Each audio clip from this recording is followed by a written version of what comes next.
This is my top 10 PlayStation 5 games.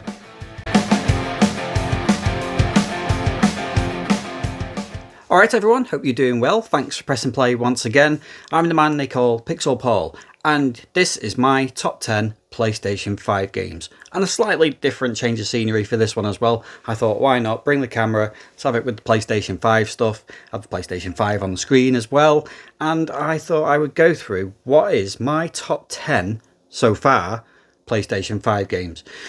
So, I haven't played a huge amount of PlayStation 5 games. I've played a reasonable amount, but I haven't played everything out there. So this is just purely my sort of top 10 PS5 games that I've played so far.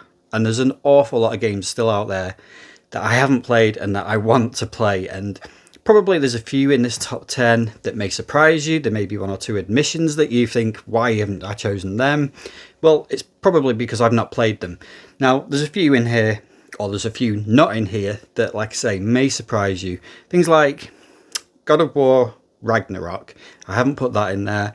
There's a couple others as well, like the Uncharted, is it the Thieves Collection? Partly that one because I've played those games on PlayStation 4. So, yeah, there's one or two things that you may go, well, why haven't you included that, or why haven't you included this? Well, it's a bit of a complicated one in a way, I guess. But yeah, just God of War Ragnarok. I enjoyed it, but it just didn't make my top 10. And there's a couple of others as well. I'm trying to see what else.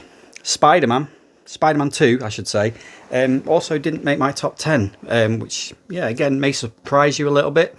I enjoyed it, but not quite as much as I did the first one. And we'll touch on that a little bit further into the top 10. So anyway, let's crack on and I'll show you what is in my top 10.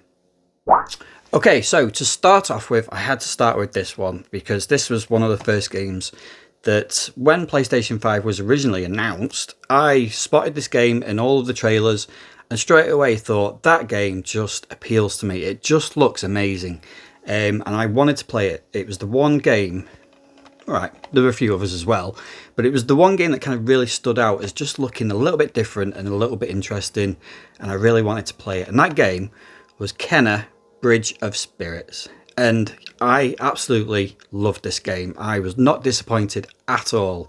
A cracking game, this one. Really, really good. If you've never played it, please try and find a copy of it and get it played, because it is so good. It's basically a third-person adventure kind of game. There's a lot of kind of spiritual elements to it, with Kenneth, the main sort of character, bringing spirits and taking them to where they need to go and that kind of thing. There's an element of Spiritfarer in there, I guess, a little bit too. But it's all done with that kind of Pixar animation kind of look to it as well. And it's fiendishly difficult. It's surprisingly difficult, especially some of the bosses. I don't want to say they're like Souls-like type games or anything like that, but they do take a bit of working out. They take a bit of practice, and it's just it just kind of springs on you how the difficulty spikes a little bit with the bosses, and certainly the last boss as well. So yeah, Kena Bridge of Spirits, absolutely loved that game. Brilliant one. These are all in no particular order. I probably saved my favourite two games to last though. But carrying on. Only recently finished RoboCop Rogue City. This, I think, again, surprised a lot of people. I think if you really enjoyed the movie, you will absolutely love RoboCop Rogue City. First-person shooter, absolutely everything on point with this game in terms of how it relates to the movie and how it sounds and feels. It just is, I think, the perfect RoboCop game, the perfect tribute to the RoboCop trilogy in a way. And yeah, just absolutely awesome game. Really enjoyed it. So yeah, again, thoroughly recommend this one. Apologies if there's a bit of shadow. The lighting in this room is a little bit different compared to when I do it in the usual room, so it's just taking a bit of getting used to. But hey ho. Moving on. So this again was a bit of an early PS5 game for me. And it's another one of those which is a little bit of an unexpected gem, I think, in that when the trailer came out for this game, I think a lot of people were immediately turned off a little bit partly by the character models, partly by some of the dialogue used in the trailer, some of the voice acting. People were very, very hesitant about this game, I think. I was one of those. I wasn't sure how well this game was going to go down. It came out to absolutely amazing reviews. I played it, absolutely loved it. Guardians of the Galaxy. I'd say this is one of the surprise hits of this generation as well. Absolutely incredible game. How they managed to cram all these characters into that game and give them, you know, a fair kind of amount of airtime in the game as well. You know, although you only play mainly as Star-Lord, all the other characters are still kind of very much involved. You are, you know, have control over them. You direct them. You bring them together into huddles to G them up. I think there's probably only Groot that maybe misses out slightly. I'd say Groot is probably the one character that maybe isn't used as much as the others possibly. Certainly in terms of the storyline, perhaps. But yeah, absolutely incredible looking game. Very funny. Incredible soundtrack, as you would expect from Guardians of the Galaxy. Again, I'd say this is another bit of a surprise hit, this one. I loved it. Let me know what you thought of it. Moving on, and actually looking through these now, and I'm thinking there's a lot of these which, I don't know, possibly are quite sort of, they're all a little bit wild card, some of these. So we'll carry on with that theme. I've also gone for A Plague Tale Requiem. So I absolutely loved the first game, Plague Tale. Incredible game. Very almost simplistic. It's not the most complex of games, the first game, and neither is Requiem, the sequel. But the sort of storyline, the characters, the premise of it is very unusual, very different to what you would sort of normal, or certainly not different to what I would normally play, perhaps. And yeah, the sequel was everything the first game had, just ramped up that little bit more, and the quality of the game is just that little bit more. There's a little bit more to do in it as well. And yeah, just again, I sort of really thoroughly recommend playing both of these games if you can grab them both. Absolutely stunning graphics to it. Absolutely amazing voice acting as well.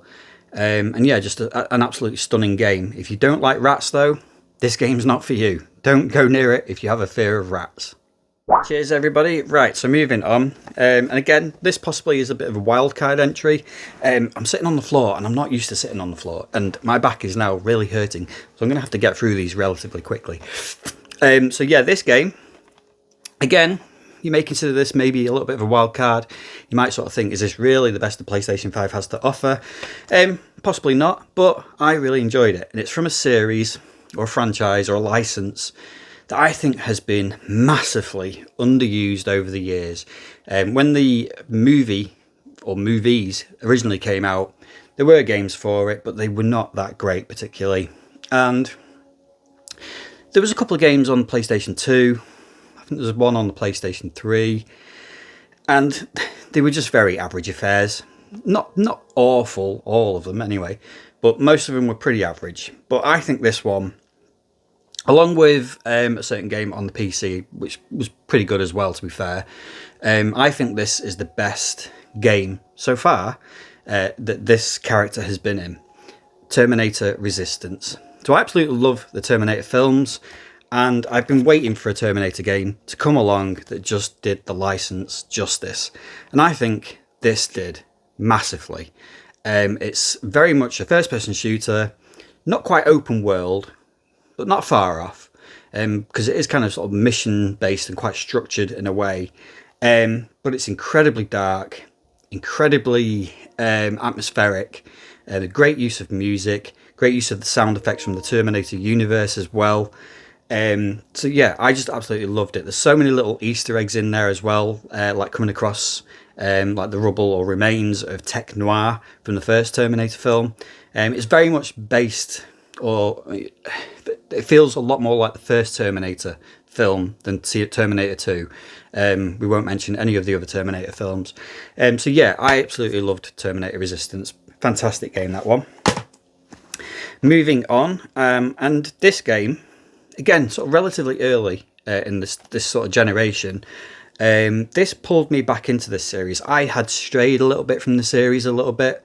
I kind of got a little bit fatigued with it, but played this and absolutely loved it. Resident Evil Village. For me, I know a lot of people love Resident Evil, whatever it's called, Biohazard, is it? Is it 6? No, 7, that one. A lot of people loved that one with the first person perspective, playing it in VR as well. And I thought it was okay, I did enjoy it, but this one, for me, I think personally, and I love Resident Evil 4, but this one I think has been the best Resident Evil game since 4 for me personally. Just loved absolutely everything about it. It was nicely sort of structured, nicely paced. The sort of fact that had that sort of central hub of the village, and then you would go into almost this, like 4 different areas which sort of branch into different stories or parts of a story. And yeah, just I think the bit I remember is the doll's house, which is incredibly spooky, incredibly unsettling. Even better with the 3D Pulse headset on. So yeah, absolutely loved Resident Evil Village. Loved the ending to it as well. It just builds up really nicely to that ending. So yeah, loved Resident Evil Village. Right, so we went into the last 3 here. I have got 10 here, haven't I? 1, 2, 3, 4, 5, 6, 7, 8, 9. I'm missing one. I know where it is. It's behind me. Let me pull that one out. Where is it? Here it is. Because we'll go on to this one next. And this will tie in with what I was talking about near the start of the video.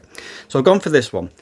Horizon Forbidden West. Now, if you've been watching my videos for any sort of length of time, you might be slightly surprised that this isn't my favourite PS5 game.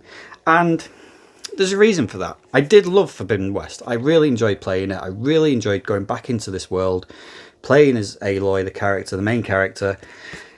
And there isn't a PlayStation 5 game which I was more hyped up for than this one. I could not wait to get this game. As soon as I saw the trailers, again, I cannot wait to play this game. And I did enjoy it. I spent a lot of time playing this game. Not quite as much as the first one. Zero Dawn is one of my favourite games of all time. I did enjoy it, but I didn't enjoy it quite as much as Zero Dawn. It just lacked something. It just lacked... Maybe it was that original kind of feel that Zero Dawn had. This is sort of more of the same. There's a lot of new elements to it, and as well. But I wasn't quite as blown away with Forbidden West as I was with Zero Dawn. And that could be said about a lot of PlayStation 5 games or games in this generation. So I'm talking God of War Ragnarok. I didn't enjoy that as much as the PlayStation 4 God of War. Spider-Man 2, I didn't enjoy it as much as the original Spider-Man on PlayStation 4. There's a couple of other examples as well, I think, that I could probably give that I can't think of off the top of my head right now. But those games where there were sequels to games from the PlayStation 4 that made the jump to PlayStation 5, and they were good, they were great, but not quite as good as the original ones for me. And that's why Forbidden West just didn't quite hit the mark for me. As much as I did enjoy it, I just didn't enjoy it as much as Zero Dawn. But still worthy of being in my top 10. Right, last 3 then. So this one was a remake. And again, absolutely loved the original. It's a remake of it. It's not a remaster, it is a remake. And they did such a great job on this game. An incredible sort of remake. This is what remakes should be like. Dead Space. Absolutely loved what they did with this game. I cannot believe that they're not going to do Dead Space 2. I can't believe that they won't ever do a Dead Space 2 remake like they've done with this one. I think it mustn't have sold that well, which is a shame. And that's kind of part of the reason I think, for Dead Space 2 remake not happening. But we'll always have this one. And I think this is, just like I said, the best remake of a game I think I've played personally. They just took the original, which was, like I said, absolutely amazing, and just again sort of ramped it up. Graphically, it's absolutely incredible, so atmospheric. The lighting in it is amazing. Sound effects make it as well. The controls are better. The use of the haptic feedback is incredible in it. And yeah, just an absolutely amazing experience if you like sci-fi horror games. Dead Space. Okay, so the final 2 games, and oddly enough, they are quite sort of similar in a way. Similar types of game. They're both sort of 3D platformer type games. It's very hard in a way to actually pick. I mean, I know which one is my favourite. I don't know if it's necessarily the best. but it's my favourite, so I'm going to save that. I have made my mind up which one it is. So the second favourite that I've got had to be Astrobot. And again, I think this pretty much came out of nowhere. It was a bit of a surprise hit, this one, in many ways. I think people who had played Rescue Mission and Astro's Playroom knew just how good the games with this character in were, but could it do it over a fully sort of fleshed out game? And I was pretty confident that they were going to be able to pull it off and do it. And I remember seeing the trailer for this, because the trailer came out and then it was released within, a month, 2 months. But I remember seeing the trailer and I said to somebody, I think I was messaging somebody on Instagram, and said, that is a potential game of the year. Straight away, I could just tell, because I knew what the Astrobot games were like. And it's absolutely amazing. I know there's a lot of naysayers out there who say, there were better games last year, there were better produced games, better in-depth games. But this game is just pure fun. It's pure video game fun, and I just don't think you can knock it. It was just incredibly clever, very inventive. You could argue there's elements of Mario taken from it, and incorporated into it. And yeah, there probably is. There are probably elements from Nintendo games. But what's wrong with that? What's wrong with taking those kind of things and just improving them in some ways?